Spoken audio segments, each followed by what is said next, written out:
Transmitting to you from Old Heart Radio.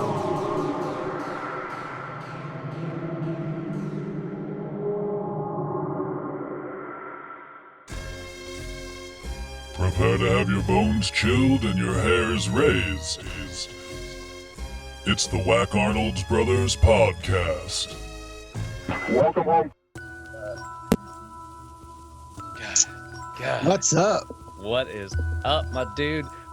We're officially. What's up? What's up? Oh man, we got to do like, I don't know, like I really, you mentioned fucking Mr. Love on the podcast, and it's got me thinking like so hard about like the most random characters, and he's one of them. I would just like, if I could ever just bump into that individual in the wild, like I probably would still ask him to say Muzzies. Right. Like I'd be like, oh my god, I know that face. Hey, Muzzy Sticks. Oh wow, dude, I want that. But like that's why that what's up kind of reminded me of just for some reason like Muzzies. there was this guy in high school that he was friends with my stepbrother actually, and he'd always walk up and go, "What's up, string bean?"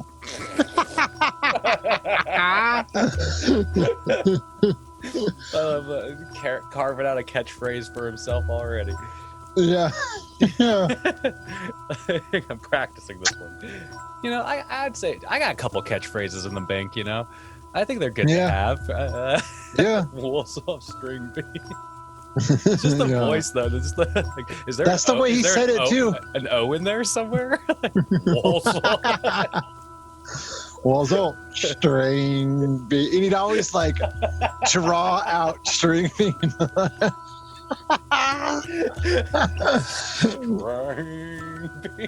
God damn. He was a cool guy, but yeah. For sure. There's plenty of characters that we that were around the valley, that's for sure. Yeah. Oh my god.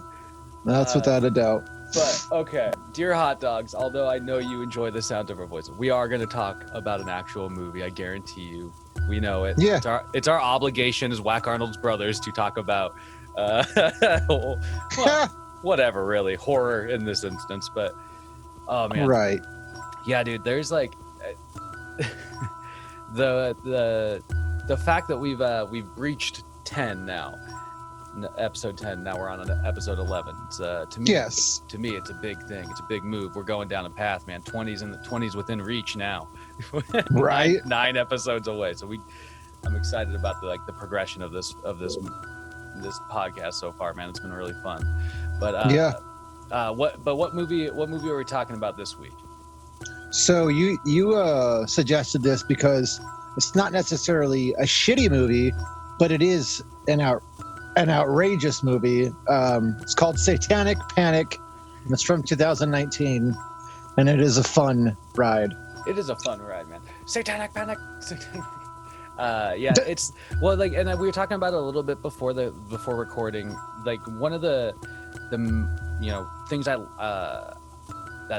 I wanted to talk about, in relation to this movie is that like it's listed as like a horror comedy. And, right. And it, to me, it's really, like the movies that we watch really kind of like accidentally stumble into like sort of humor, I think, most of the time, Yeah. Yeah. Mainly because of age, but whatever other factors, and so I just thought it was interesting because this is definitely like, it's attempting to like be sort of funny at times, but yeah, I think it's like an interesting example of like a self-aware horror movie. Like it's definitely like a self-aware, it's true, like more modern like horror. That I just thought it'd be interesting to like talk about that, and then like in relation to some of the like older stuff that we enjoy.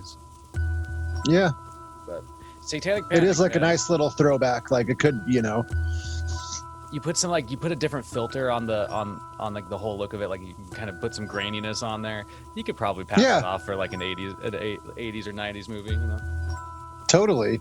But this the cast is like, I remember when scrolling through, the cast was like something that stuck out to me because one, this has Rebecca Romijn in it, who, and she's smoking hot still. Ooh, she's still got she's it. so beautiful. She is, man, just a gorgeous woman. And of all things, the other thing that appealed to me was Jerry O'Connell. Yeah, I was like, what the fuck is Jerry O'Connell doing? he's done some good, like he was in Scream 2, and you know, he's done some good horror movies, but he's also, you know, he also did Kangaroo Jack. Yeah, I wasn't gonna say it, but yeah, his role is small, but it's so great. Yeah. Well, wasn't he in a movie? Oh, was he in Joe's Apartment? That movie about the cockroaches? Yes. That's the other thing I have reference to, because me and Luke Gillespie used to watch that. But I just that movie is that movie's absurd. That movie. Yeah. I never really got into that movie. Like, I think I tried watching it once, and I don't know. It was for us back in the day. It definitely had like some humor notes, I'd say, to it, especially because weren't the cockroaches like talking and shit? Yeah, the cockroaches were like sentient and like doing shit. Like it was basically like Jerry O'Connell somehow had like unspoken mutant powers, and he was like lording over this like apartment full of cockroaches or something. Oh wow. You know, but like it was just a ridiculous movie. But I just thought it was funny to see his name pop up, because like I just couldn't remember the last time I had seen him in something. Yeah, it's true. I mean, because like, you know, when he was younger, he was in, you know, Stand By Me. Like, he had a good career, and then he obviously, who is he married to? Oh, that's a good question. I don't know. But yeah, anyway, he had like a really good like kind of child acting career, and then he sort of just like, I don't know, it's like Macaulay Culkin. You probably don't have to necessarily like take roles if you don't want anymore. You know, like Macaulay Culkin did this really interesting podcast with Joe Rogan, and that's one of the things he talked about. Is like something people don't necessarily understand is that like he basically saved all of his money from his child acting, and now can just do whatever the fuck he wants, and that's like a really interesting life. And like, you know, whatever. I agree with that, but. Dude, so wasn't he married to Rebecca Romijn Stamos too? I was just gonna say he is currently married to Rebecca Romijn. Okay, so that makes sense. Yeah, he's a lucky son of a bitch, man. How did Jerry O'Connell get to where he's at, man? Jerry O'Connell must have actually made a real deal with the devil. Deal with the devil, yeah, I guess. Which brings us right to the movie. So, Satanic Panic. Satanic Panic. I just want to shout it all the time. Like you basically you're following this main character, a pizza delivery person who works. It's her first day, by the way. Yeah, her first day, which I kept bringing up a couple times in the movie, which I just kept thinking, like, every time they brought it up, like, what a fucking gnarly day that must, like, I wouldn't think I'd ever set foot back in that pizza shop after like a night like that, like I just had. But anyway, so you're following Sam's, and Sam is played by somebody named Haley Griffith. I don't think I've ever seen her before, but yeah, she did a good job. Yeah, exactly. Like, I actually thought she was a pretty like good lead for this movie. Yeah. But you know, like, there are some really kind of campy parts throughout. Like, her character does have some like there's like some backstory that they try to build with her character that doesn't really like play, because you're just sort of like, I don't think I'm ever going to see this character again. Yeah, so exactly. I don't know why I necessarily need to know this backstory. Yeah, but basically, so she gets assigned. Sam gets assigned some different like deliveries. One of them right in the beginning of the movie is to, like, I don't know, like a frat guy or something like that. Yeah. Who's also named Sam, and he introduces this idea of the code of Sam's or whatever, which I thought was kind of cool. Sam's helping Sam's, but then he doesn't tip her. Dude, exactly. She helps move his couch, and then he gives her an expired Applebee's coupon. The fuck? Oh man. Yeah, Sam's helping Sam's. That's our jam or whatever. But yeah, so she's like zooming around on her moped in like kind of this sequence of like going to a few different delivery stops, and then she lands kind of a bigger one with 5 pizzas out to this, ritzy neighborhood that nobody likes to go to because they don't tip. It doesn't seem like anybody in this town tips. Tips, yeah. And so she takes in. She's like, whatever, I'll go. Basically when she gets there to drop the pizzas off, it's sort of this like strange affair. So first it's like this huge fucking place with this giant gate, right? Like it's a mansion. Yeah. Oh, it's a mansion. Reckon there's a mansion right there. Yeah, it's huge. And so she goes to the door, delivers the Zaz to some really creepy looking dude who he like won't even talk to her. Yeah. He doesn't say a word, and he just has these like wide eyes. He's like, I don't know, he's just staring at her. I don't know. It's like strange, but also does not tip. And they of course, as somebody who's worked in the service industry, as you have, my friend, you know that when you see a bill that's $102 and there's $0 in dollars. Yeah, it's a little heartbreaking. You do kind of want to fucking freak us for a second. It's like, what the shit, dude. Yeah. But what's interesting is that like Sam does decide to kind of like act on the impulse of like just oh, I got fucking burned again.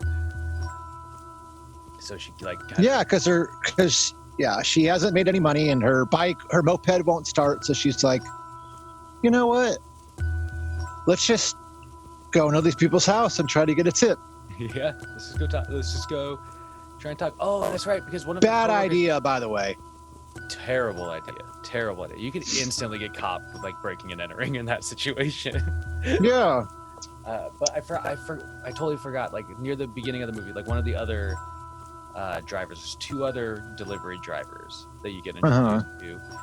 One of them is this kind of skeezy dude who is like, I got you. He's like hitting on her. Now you're my girlfriend, and then the other one's like this guy who's like, he was like telling her about some of the different spots in town, and when she got the big delivery, he told her this story about how he was like, I went there and like nobody tipped, and so I went around to the side of the house and I like look in, there's just everybody's just naked and boning each other, like everybody's fucking. He's like, and then dogs are boning, cats frogs and shit.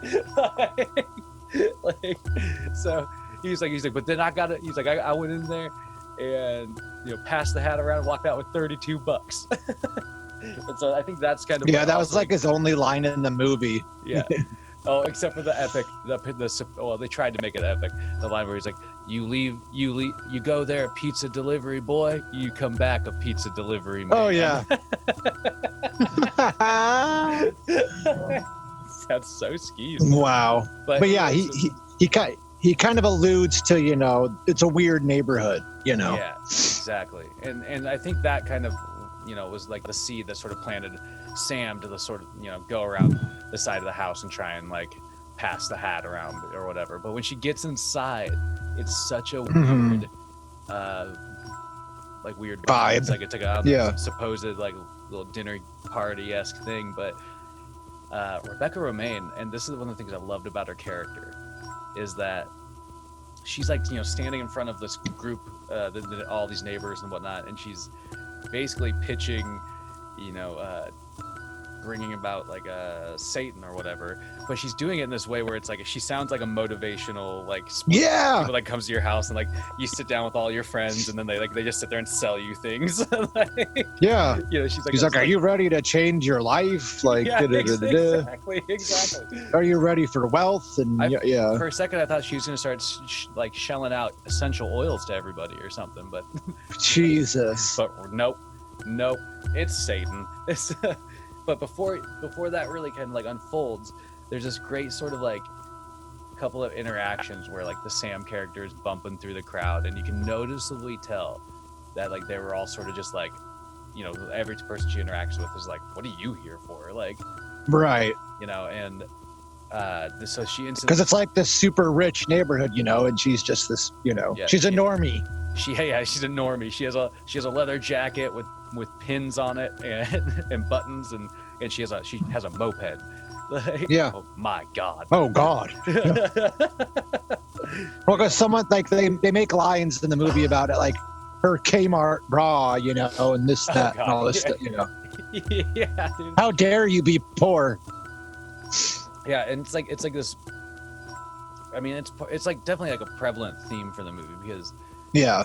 you know, but yeah, you kind of really get introduced to that like very kind of like snobbery, highbrow aspect in this scene, and it you know, she like it's kind of interesting because it's like you find out that this scene introduces a lot of like really weird elements. One, you find out that they're like performing some satanic ritual tonight. You also find out that they don't have like their sacrifice. They're virgin, Which is again for something I forgot to because the mention. very first scene of the movie is like you see a first person point of view of someone walking through a mansion, and they go upstairs and they discover a girl and a guy having sex, and the girl's like, "Mom, I'm sorry, yeah," you know, and you're like, I wonder what that's all about. Yeah, exactly. Also, side note, in that sequence, there's like a shot where like this hand, you know, the person, the perspective that you're at, his hand comes and like slams this girl's like head against the wall, and it's like the softest looking thing. It's like Right. like this little like pop. It was a nice clean like. It's like, ugh. Yeah. Oh. It was the most nerfy looking head slam I've ever seen.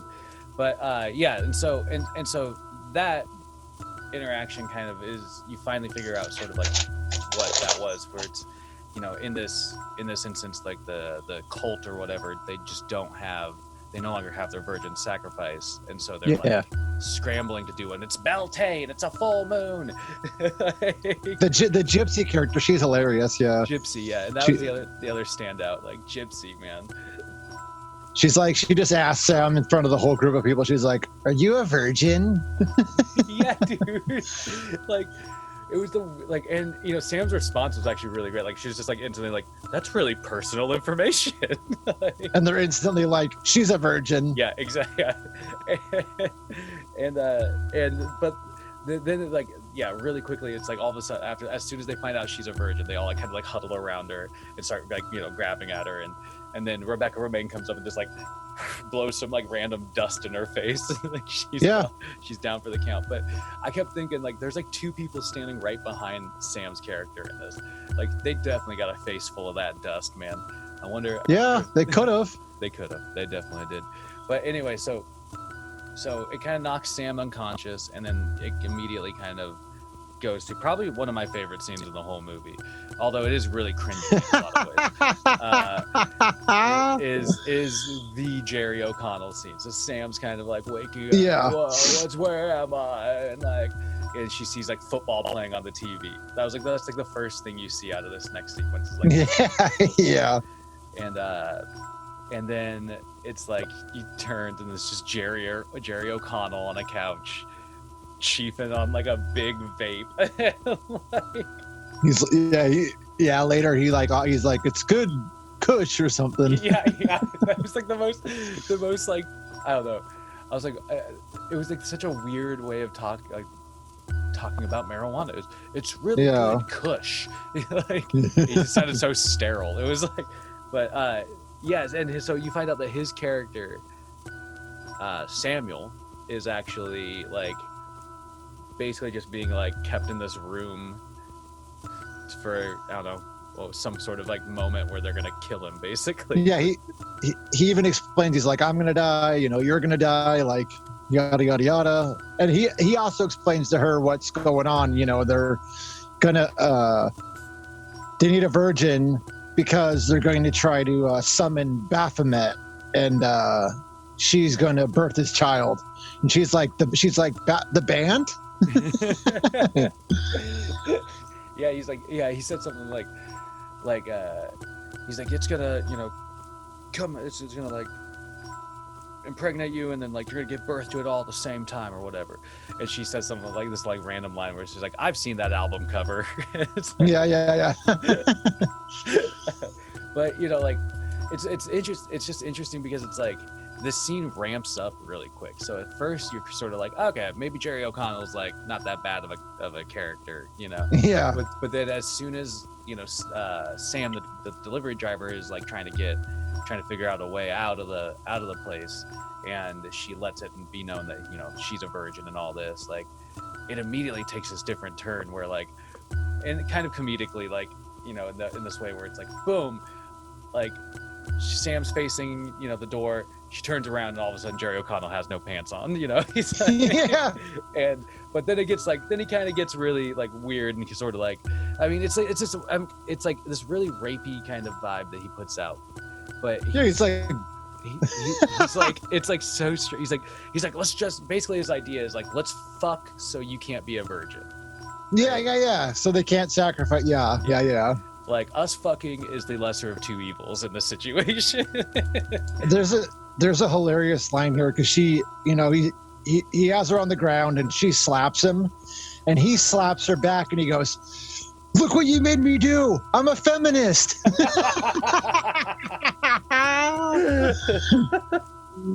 Oh, dude, and then that's followed up really quickly by like, and then, like she just like, and I really appreciated like them putting like, something like this in there. Like I love characters that don't just like sit there and take it. Characters that kind of fight back, because that was such a trope for so long. But then she like kind of right after that feminist line, she domes him right in the nose, and then he starts bleeding like all over her. Mm-hmm. And then like she's kind of like getting up, to like make a escape move, and he pulls a gun on her. Well, because her phone rings. Her phone rings. Phone rings, and it's like Duncan or whatever, like the skeezy guy that like got her a job. Yeah. And then Jerry O'Connell pulls a gun on her, and he's like, he's basically like, well, one way or another, you're not gonna fuck, like they're not gonna fucking get their virgin. And then like, it's so great. He's like pointing it at her. It doesn't work. The gun's not working as he's trying to shoot her. So he, in idiotic fashion, he turns it around. He's like pointing it at himself, and then just so quickly, bop! He just shoots himself like right through the collarbone. It was so great, dude. Like, it's one of the things I loved about this scene was that it had like this really interesting, great pacing, where it's just like things were just like all of a sudden like boom, it happened, and like that gunshot was one of them. It wasn't drawn out. It wasn't like anticipation. Like it was just sort of like he's looking at it, boom, it shoots him, and then he starts bleeding out. Sam makes a run for it. Right. Yeah, that whole fucking sequence was just like, that whole scene was so great. It's hilarious. Yeah. Yeah, and then what's the scene right after this? Is this the scene right after this where Rebecca Romaine discovers Sam? Yeah. Samuel. She shoves her fingers into his gunshot wound and like essentially pulls his soul out. It's explained later. Yeah. For the soul souffle they make later, but yeah. Yeah, and what a cool, like, I actually thought that was a pretty cool sequence, man, because like she starts out like kind of like has like a couple of like fingers in his gunshot wound, and you're just like, oh, maybe she's just fucking with him. That's awful.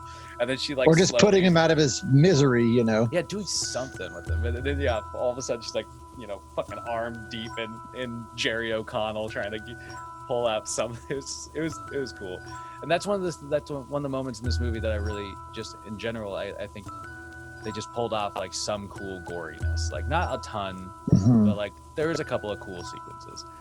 But then what's right after this sequence? It's Sam is. There's another. It's like there's like great sequence after great sequence because Sam like runs to one of the neighbors' houses and it's this girl who claims that she's babysitting these kids, and she kind of helps Sam out a little bit. But she's really weird, Yeah, like she gets her a shirt, but you can hear people upstairs like muffling, but you don't know what's going on quite yet. And the girl is like wipes her blood off, and she gives her a drink and tells her to drink it. But before she can drink it, she sets it down, and one of the kids comes and grabs it and drinks it. Yeah. Just the kind of, we're not really doing the scene justice, but yeah, the kids are little shitheads. Yeah, dude. Well, it is a really like cool scene because like the babysitter character does kind of give off this like she gives off this like really perfectly like not trustworthy vibe, but like also like, Yeah. all right, I feel like this person's gonna help the main character, but maybe not. It actually just worked really well. But like those little kids were little shits, and they were kind of like that way from the get-go. But when they steal the beverage, which you think is just like Coca-Cola or whatever, because the babysitter has this line where she's like something like, oh, drink it, the sugar will help you, stay, not go into shock or whatever. Yeah. And so you think like the kids are just like stealing it just to get like the soda or whatever. The soda, yeah. And then but when Sam walks in and like discovers them with, is like following them into the living room or whatever, she sees them. I don't even know what they're watching, but it's some fucked up movie, very violent movie. And then shortly afterwards, like, or no, then Sam follows up and tries to like ask the babysitter, if she called the cops. Cops, yeah. The babysitter's like, oh yeah, I know, I forgot something, and then you hear like thud. The kid just passes out. Yeah. No, I think did he actually pass out, or was that thing poison? Or was that thing like? It was poison because she alludes to like where Sam realizes that she tried to give her like a poison drink, but the babysitter's like, oh no, the kid's just like panicked. Yeah, yeah. Oh, he's just diabetic. Why did you give him soda? Yeah, it's hilarious. And then the other little kid tases her, and this is where you realize, they're like everyone's in on this kind of. Yeah. Yeah, a couple of things happen really quickly. The kid, like you mentioned, the kid tases her like a couple times in the leg, but then she just straight fucking decks that kid, which I thought was such a funny. Like she just knocks the kid out, and then the babysitter's like says something like, "Here's a fucking kid." Yeah. It's like, and then an incredibly the next like insane sequence happens where she goes upstairs to investigate these noises, and this lady pops out of one of the rooms. This girl pops out of one of the rooms, and she has this giant like drill-looking like dildo apparatus on her body. And you're like, what the fuck? It's this huge like just like, I don't know exactly how I don't know how better to describe it than like drill like dildo like apparatus. It was a huge strap-on that looked violent. Yeah. But yeah, and then she basically tries to, or no, that's right. That lady comes out, and then the babysitter continues to try to kill Sam, and there's like some sort of basically slip up where the babysitter gets drilled with like the fucking giant drilled dildo or whatever. She gets and then the drill dildo. Yeah. It was the drill dough. The drill dough. The drill dough like goes into the wall and electrocutes the other girl. They both dying. It's pretty awesome. It was a really cool sequence at first because like when she gets impaled, like she slowly like you can tell the drill's spinning because she slowly gets closer and then like it almost embraces the other person. It was well done. Yeah. But then they're supposed to be sisters. They're sisters. Yeah.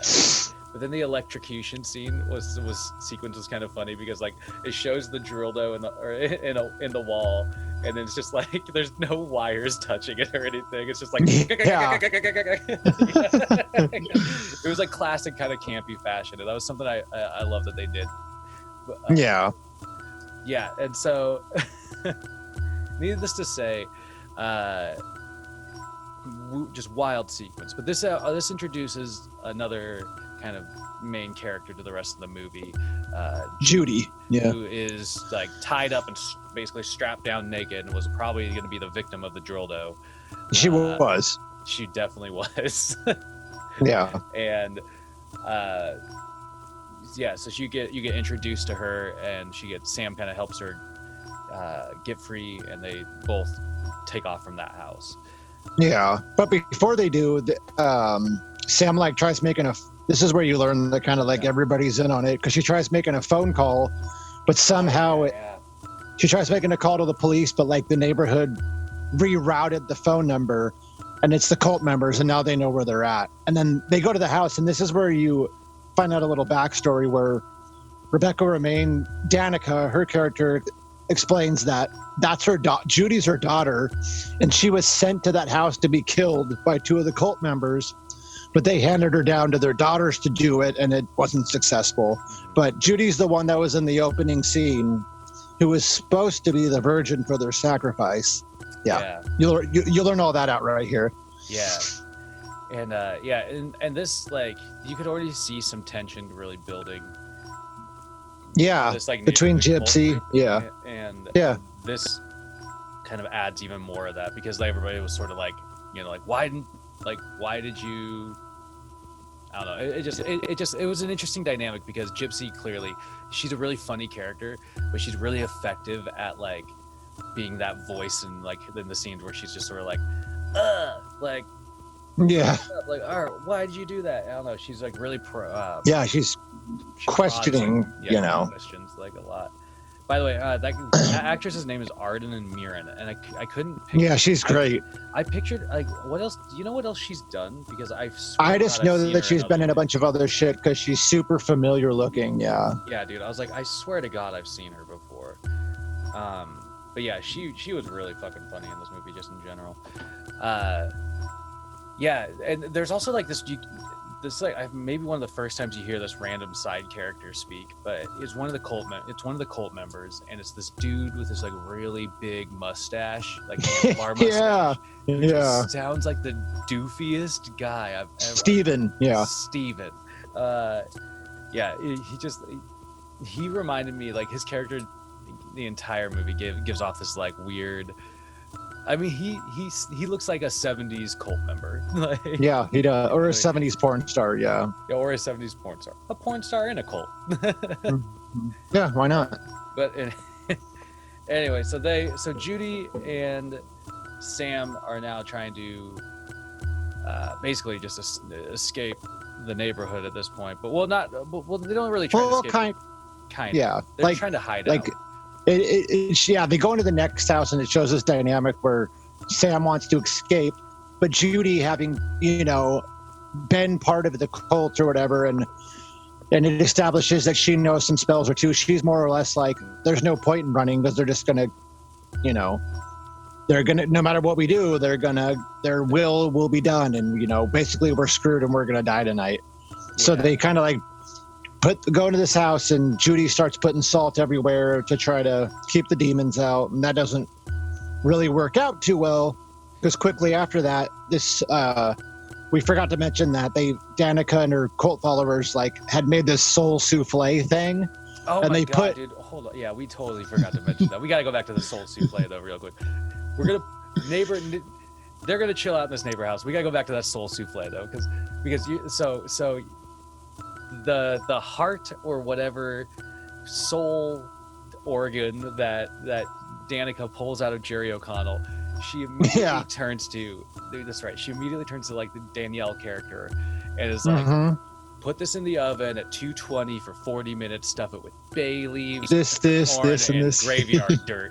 And she's like, don't use my good pan.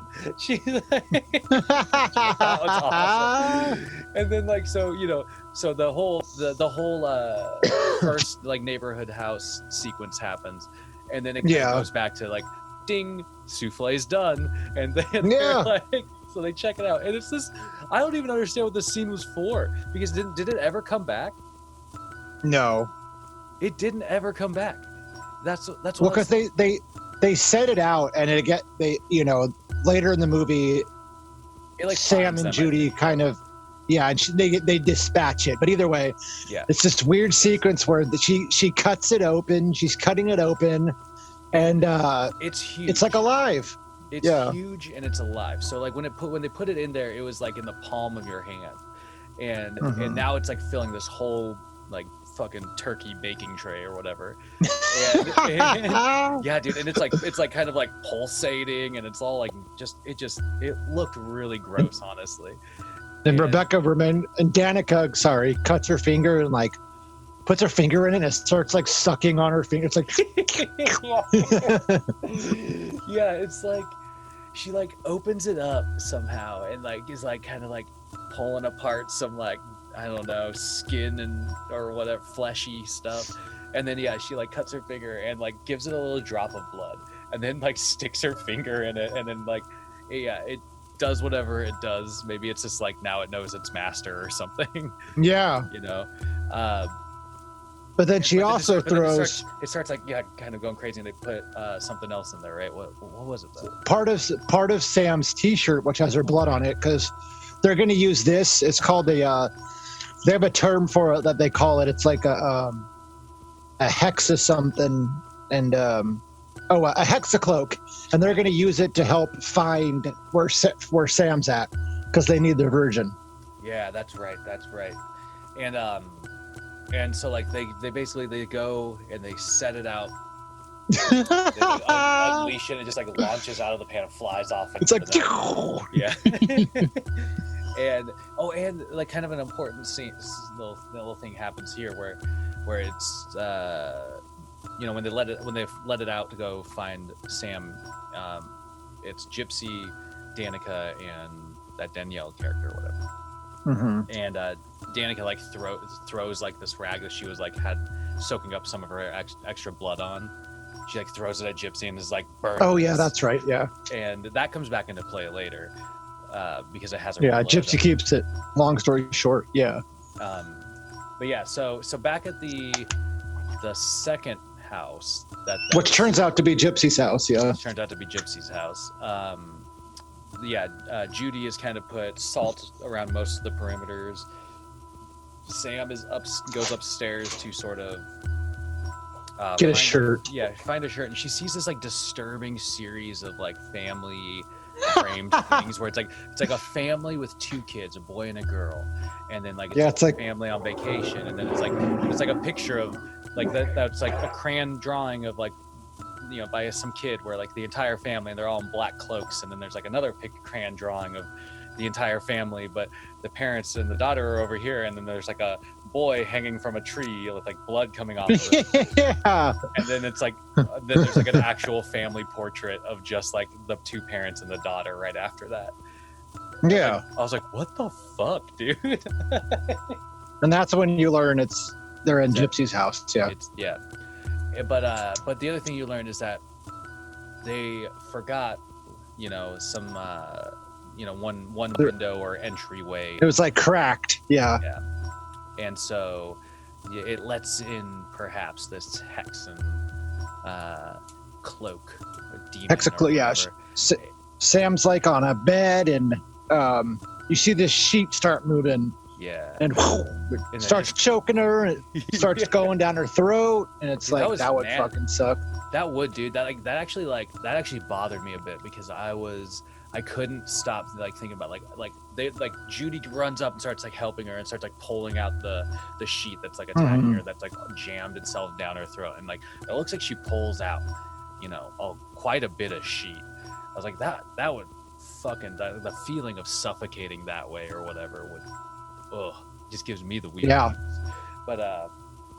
But anyway, so they and then they do this like interesting thing where like they basically like they wrap up the sheet a little bit, and then Judy takes it down to the sink in the kitchen and like puts water on it and then throws it in the freezer to like maybe, I guess, freeze it or whatever, and like which I thought was kind of a clever move, it's like good on you. But Gypsy can like feel it. She like knows that it failed. Yeah. So she goes and questions Danica again. This is like the second time where she questions her. She's like, if your hexacloak failed, like yada yada yada. And this is when the rest of the group are starting to agree with Gypsy. Like maybe she should be the leader. Yeah. But Gypsy also gives Danica Sam's phone that she had found earlier, which comes into play in a little bit. Mm-hmm. Yeah, because the next thing, if I'm correct, the next thing is that they keep trying to attack the 2 girls, and one of the next sequences is the next sequence is so awesome. Yeah, that's the they're like trying to Gypsy's like trying to cast some sort of like spell, like I don't know, just like a killing spell or something. Judy starts bleeding from her eyes. They're like playing with a voodoo doll and trying to shove needles in her, and it's this cool back and forth. And they're trying to do this to her, but Judy knows what's going on. And they start doing their own ritual to counteract it. It's a really cool scene. She like gives Sam some, you know, sort of like spell-like thing to write all over her body, basically, to like, lock out the attack, which I thought was really cool. Yeah, and so like there's this like frantic sequence of like, you know, Sam, you know, marking all over, you know, every like possible like skin surface that you can get to on Judy, and then Gypsy like slowly kind of doing more and more kind of violent stuff to the doll that she has. Yeah, they put it in like a little container that has dirt and worms in it. Yeah, and Judy's puking up worms, and that was gnarly. Like right onto Sam's hand. Sam's like riding right in front of her, and she's like, like right onto her fucking hands. And then needles start coming out of her fingertips and her eyes. It was like, oh. Yeah, that visual is fucked, dude. I was like, I couldn't tell what was worse though. I mean, like physically probably eyes, but you know, the visual, just like seeing the needles coming out of the eyes was rough. But the ones coming out of the fingertips too, I was just like, oh god. Oh god, yeah, not the Lady Deathstrike look you want. Oh wow. But yeah, but you're right, dude. It's a really cool back and forth kind of like battle, you know. Yeah. And the way they shot it. But you know, it's then this is where I was like talking about earlier, where they try and jam this sort of like backstory into Sam's character. Exactly. Where it's like all of a sudden, like here, they introduced the idea that like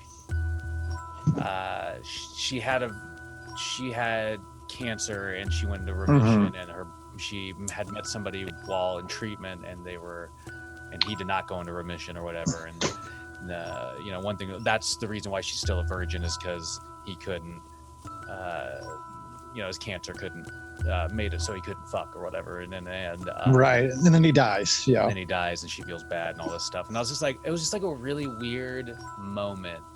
There's already such an it was kind of unnecessary. Yeah, I was just like, I don't care about that. Like, and that kind of bled into every other. Right.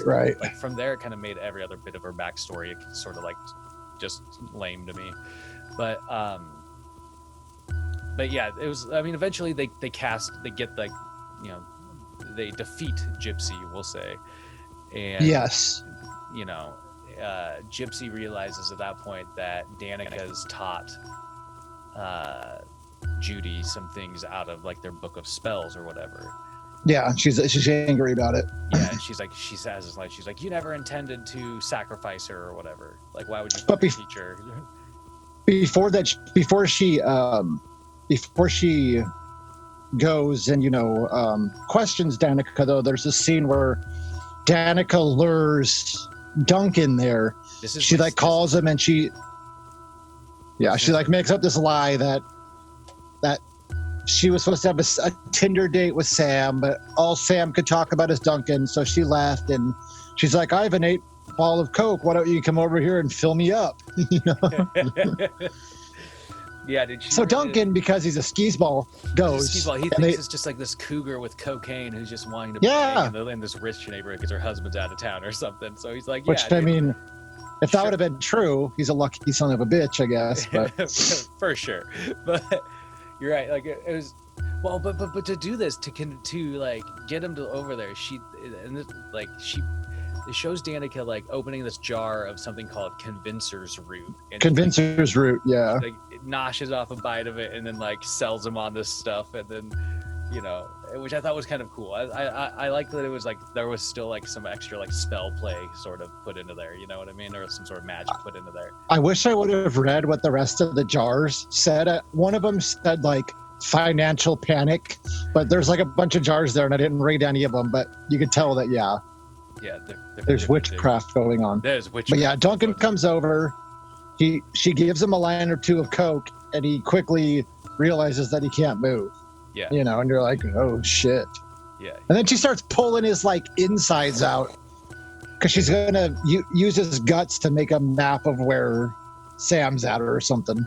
Yeah, it escalated quickly, really fast. So the first year it's like, okay, Danica's like seducing this dude. She does look like she has some cocaine, so she like straddles the dude and like gives him a couple of bumps, and then he like can't feel his legs, and then out of like just like almost like right after that, she's like she asks him about his legs, and she starts rolling like some plastic out.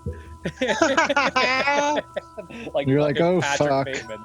And she like puts like his legs on there and then starts just like pulling out his like large intestine or whatever. It was so gnarly. It looked really like kind of gross, dude, because like they did that close-up shot where it was like his like just the mouth, and then like it was just like whatever noises, you know, like are coming out of him. It was fucking grody. But yeah, and then it was disgusting. Then she like kind of just digs her hands right in and starts like moving the guts all about on like the plastic or whatever. Mm-hmm. And yeah, it's like some sort of like, I don't know, she's reading it. I don't know what she's reading out of it, but she finds out where they are. So. But then this is where Gypsy and the followers come in, and Gypsy's like, well, how dare you teach your daughter how to like cast. Damn it, I had it. Yeah, how to skin seal, you know. Yeah. And like you were never gonna, you know, basically accusing her that she was never gonna use her daughter for this ritual. And then that's where, you know, I think Gypsy was just gonna confront her, but one of the cult members, Danielle, goes a little too far and stabs her in the head with like a fucking spike. Yeah, it's like, I don't know, it's like a foot long fucking spike, dude. Like, yeah, just right. And you think she's dead, you know? Yeah. Like right into the dome. It was just gnarly. Yeah, and it was like at that moment I was just like, oh, maybe is the rest of the movie like Gypsy's in charge or something? But yeah, it was just, I don't know.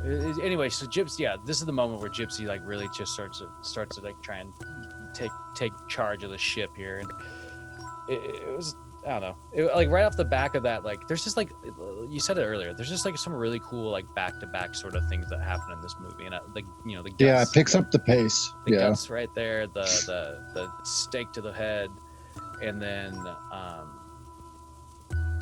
God, okay, what's right after the stake to the? It's cuts back to the. A lot happens next, because then it cuts back to the girls, and you see Sam walk away to do something, and Judy makes a call to Gypsy and is like, "Hey, I want back in." And you think that maybe she's switching sides, but it turns out to be a ruse, because they come to the house, and it shows Sam like cutting one of the cult members' throats, and then it cuts to them and they're running through a forest. Sam gets attacked by like this tree creature. Judy kills her, and then with a gun. But while this is going on, it shows that Danica isn't dead. She like comes back to life. She pulls the spike out of her head. She goes through her freezer and starts in a really cool like slow kind of sequence. She gets it out of her head. Yeah, and then yeah. She starts eating meat out of the freezer to like, I'm assuming, to give her some more power. But anyway, so Sam and Judy run out of the woods, and Danica's there and confronts them. Mm-hmm. And then this is where like the tail end of the movie comes, because Danica, Sam's gonna shoot her, but then she pulls out like part of her shirt and has control over her, and she goes to shoot the gun, and there's like a force field and it doesn't work.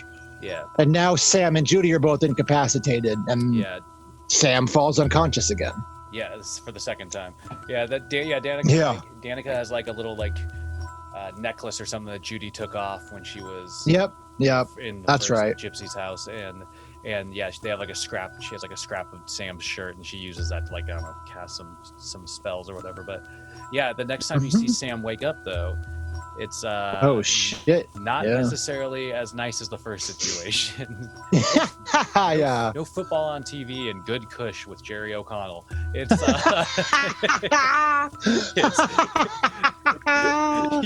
she wakes up and she's strapped like, you know, head to head basically on this sacrificial like table in some like like skimpy looking like sexy outfit, ready like with Judy and a lawn full of cult members right in front of them.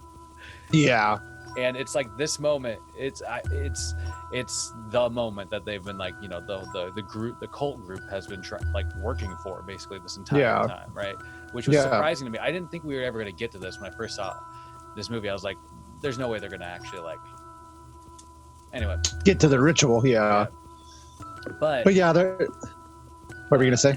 Oh, I was gonna say, but this is also this the scene where Danica just kind of reveals that she's alive to everybody, if I'm correct, right? Yeah, right.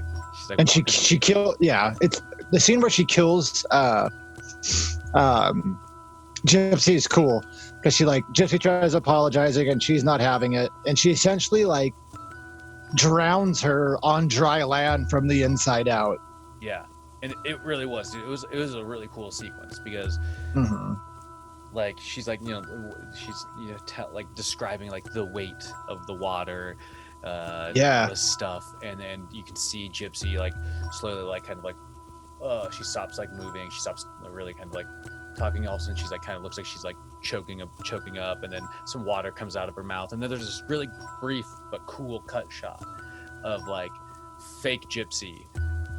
Basically, I don't know what it was, but there's like a, you know, Gypsy, but with like eyes, like, or water like coming out of her eyes, like gushing out, and like her nose and her mouth, and like boom, she's drowned. It was a really she's cool dead. sequence. Yeah, and you only see that, like you see that for like a second, but it's like a dummy for a second. Yeah, it was a really cool like moment though. I thought it was fucking rad.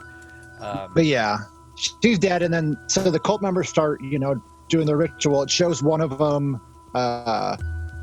start putting salt around the rim, but when Gypsy dies, her hand kind of messes up the seal there too, which comes into play in a minute. But yeah. So the cult members, you know, Danica's doing all these invocations to start the ritual, and the cult members are starting to get naked and put masks on and get a little freaky. Yeah, it's getting a little eyes wide shut around that place. Yes, but before anything could happen, what were you gonna say? Oh, keep going. Before anything could happen, Sam, it's this funny scene where so Sam is starting to get pregnant. You can tell she's starting to get pregnant and ultimately does, but she sees the guy that from earlier that ordered the pizzas and didn't tip her. Yeah, she gets really fucking angry and manages to, like, with her like anger strength, to break out of the restraints. Dude, and she started. Yeah. Like that would not, you know. It was awesome. She's like, it was Hulk got mad, man. But yeah, she breaks out of her chains. Yeah. And she threatens to kill the baby. She's like, I'll do it. Yep. I'll do it. She grabs a blade and she's like, yeah, she threatens to stab just like the baby straight through her. And then she starts demanding that they let Judy go. Yeah. And then this is where, and I like, in just such like a brief second, Rebecca Romaine just like whoosh, and then like just cuts Judy's throat, like, no, sorry. And I was just like, I thought Judy was gonna make it to the end of the movie. I started thinking like she almost did. Yeah, she almost did. Yeah, she almost did. But yeah, and then that's when basically they pin Sam down, and she starts giving birth, if I'm correct. Well, no. So she's about. You think she's gonna get? You think she's giving birth? But so earlier in the, you know that scene how you talked about how they like needlessly explain her backstory. Mm-hmm. Well, in that part, she talks about how when she was, you know, had cancer and was with her boyfriend or whatever, that yeah, he introduced to her like if she's ever stressed out or needs to calm down to start chanting Two Fuzzy Bunnies. Mm-hmm. So she starts doing that here, and then and then the movie just kind of goes really fucking bonkers because it shows. Well, she does. You think maybe she does she give birth to those things though? Like I don't know. It's not explained. Like maybe. Well, I mean, like in that, like I guess in like the way of like whatever magical sense of like this was supposed to happen, like. Yeah. I mean, because they, yeah. Anyway, but yeah, I see. Yeah. So that's. But I guess I didn't full on connect the Two Fuzzy Bunnies thing to that earlier on. So thanks for clearing that up. Yes, you're welcome. But then right after this, is when they introduce that other Sam, right? Yeah, because she like wakes up and she's in her normal clothes. She's not pregnant. She's in the backyard, but there's not the cult members there. There's just this like creepy little girl on a swing. Yeah. You're like, what's going on here? You know, Which is actually the second time or third, because third time that you've seen this little girl at the moment. Which I think she's like, when she first gets to the neighborhood, I think it's the little girl she waves at. yeah, which I thought was just like a weird, random character to creep her out. Yeah. And then she's also at one of the houses. Yeah, you see her upstairs, like looking down from a balcony or something. Yeah. But that's then you finally find out. So Sam approaches the girl on the swing, and you find out that she is actually it's ridiculous. a demon named Sam Azel or something like that. So, Samazal. Yeah. And basically she's like of a higher rank than Baphomet, and she's upset that they didn't try to summon her. That's what I loved about it, though. There was it wasn't like this like wholesome redemption thing. It was like this demon is fucking angry that you were like worshiping the other demon that he looks at as lesser. Yeah. She's like, I may be a little girl, but I'm the meanest and all this shit. She says she has this line about the ladder. She's like, I'm up here, Baphomet's down here. She's like, I'm the biggest meanie of them all. Yeah.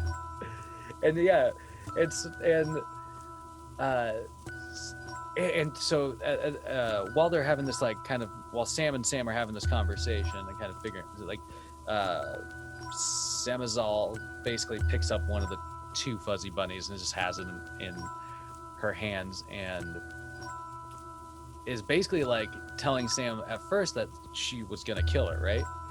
Mm-hmm. She's like, she explains that she's going to teach all these cult members a lesson, and Sam's like, well, what about me? And she's like, well, it'll be a short, quick, painful death, essentially. Yeah. But then Sam brings back the code to the Sams. Yeah, clever. Which is like, I figured that it was going to be brought back up at some point, but this I just didn't expect. So she convinces the demon that the code of the Sams is real, and if she really wants to be basically like an honorable demon who because she says that she's all about following like these like demon rules hierarchy or whatever. Yeah. That like if she's good, then she better follow the code of the Sams, and like help the Sam out in the jam. It was a great way to trick her. Yeah. It was. And then she instantly bites into the bunny, and she's like, "Run!" And then it switches back to the cult scene, and then it gets even more bonkers. Yeah, dude. Because. And that was a really cool switch because like at first this whole interaction was happening and you're still just sort of like, wait, but what happened? Yeah. And then just like to boom back, it's like the action is still there. It's just Danica gets beheaded. Yeah, Danica gets straight beheaded, and it was a cool beheading sequence. It was. Flop, blood everywhere. I love a good beheading, dude. I can see it a million trillion times in movies. I am a sucker for a fucking beheading or a decapitation scene. Like when done well, oh man, it just looks good. I'm convinced that that's going to be the way I die because I'm like, we'll make sure it looks good though. I promise. Okay. Yeah. Thank you. Yeah. All this. So the final sequence is like not the final sequence, but the final sequence with the cult members is basically Sam grabs one of the bunnies and runs away as like all these cult members die in agony. Yeah, they're all, like writhing around naked but dying now. They get their comeuppance. No more ecstasy. It's just all death. They get their it's pretty. That's for sure. It's a bummer that Judy had to die because I thought she was gonna make it too. And they were like friends, kind of essentially. Exactly. I thought that it was strange to I don't know. I mean, I just thought that she was gonna make it to the end, yeah. But yeah, you're right. So Sam basically snags the remaining bunny and hops on her moped, which was out of gas and not working earlier. Has this moment and then kind of re-embraces the bunny, and then a boom, the moped starts, and she's able to take off out of there. And then that you see her basically trails back to the pizza place Mhm. where she like storms in, and the boss is like, "You look like you had a long night," whatever, you know, and she goes and gets her $5 back. That's right. 'Cause Yeah. she didn't have money. She had to for gas. deposit it. Yeah. Deposit the $5 on the fucking thermal pizza. So thing. ridiculous. Yeah. And then he's like, "I'm moving to Australia or whatever." Which is like she talked about earlier, where you know her and her boyfriend liked Australia or whatever, where they were gonna go, and she writes songs about it. So yeah, she's like, you know, she quits her job after one day, and it ends with her riding off into the sunset with the bunny. Yeah,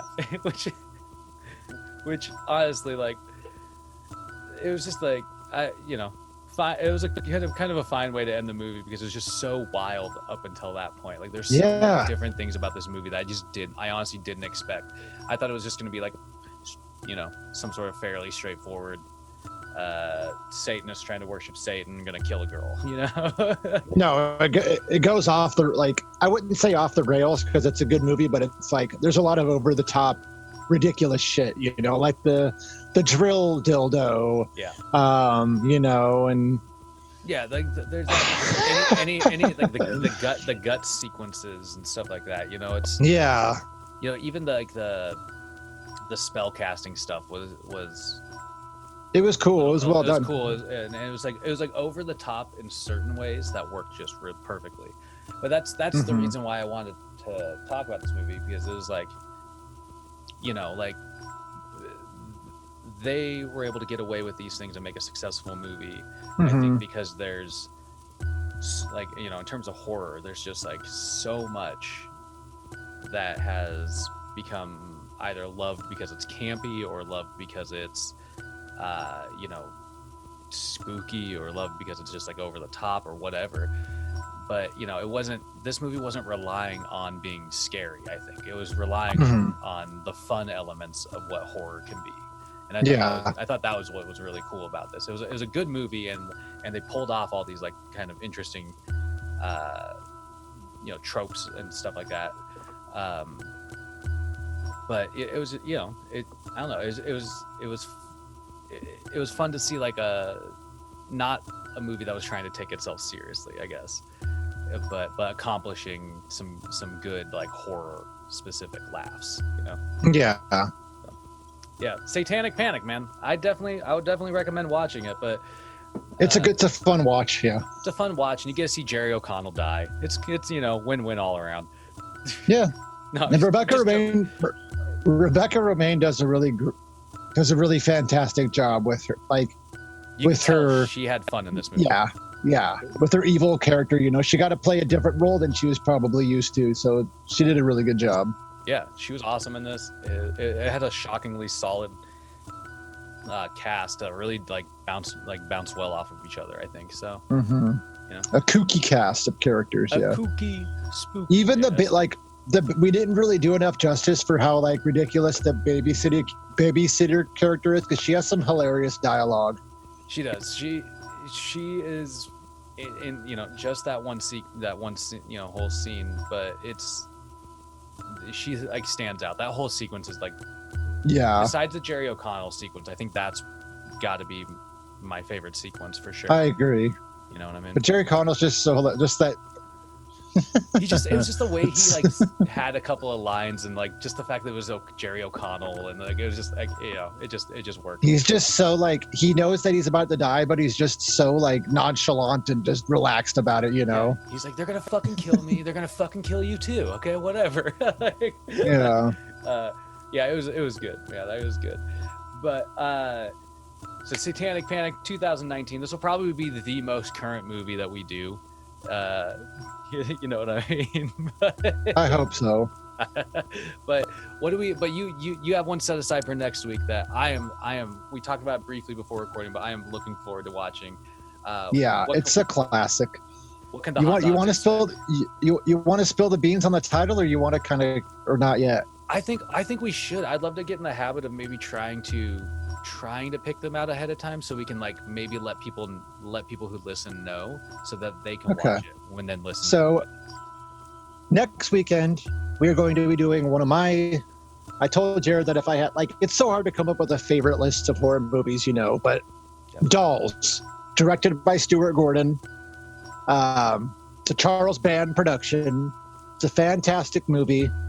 It was, we'll talk about it more next weekend, but there's like, it's great. Anyway, we'll just talk about it next weekend, but it's called Dolls. It's fucking amazing. There's some great effects, some shitty characters that you can't wait till they die, and some really creative shit. So, and where can the hot dogs find this that you know of? If it's on, you said it's on?